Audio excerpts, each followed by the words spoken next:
What's up? Welcome back here to another edition of Intuitive Angling out here on Stockton Lake. Got Kim and Elijah out here with me.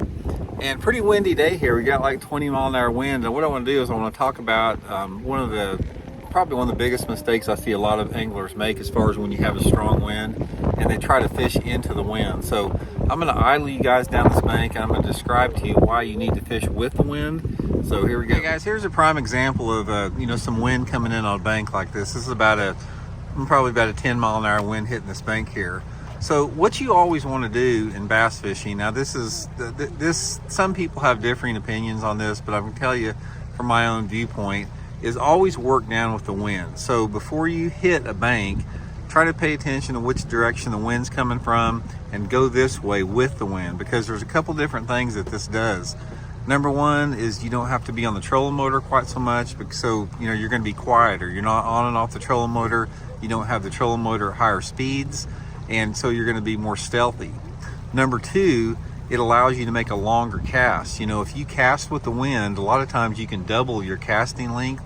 So that's really critical in some, especially clear water environments. And finally, it's the way that your bait lays in the water. It's like when you cast into the wind, your bait comes through the water a lot more naturally. You have better contact with the bait. And if you're trying to cast into the wind, you lose a lot of that contact. So a lot of people will disagree with me on this. Simply they think that, if you fish into the wind, you're fishing into the current because wind creates current. Guys, bass are not victims of the current like that. There's not, unless you're dealing with a 5 or 6 mile an hour current. I've caught just as many bass on the front side of current objects as I have the back side.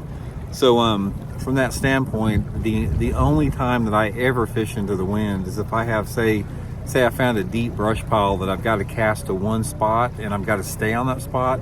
Then sometimes I'll turn around and cast directly into the wind.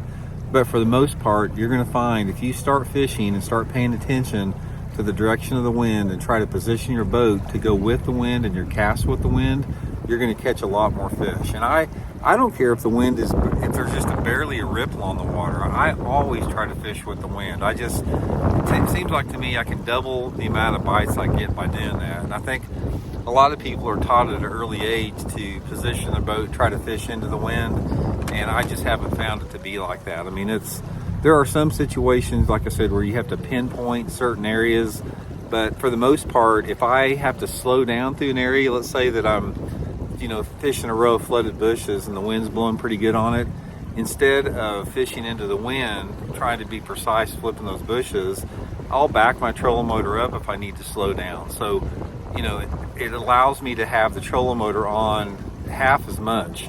So I'll go with the wind, I'll just turn the trolling motor in reverse, I'll try to slow the boat a little bit.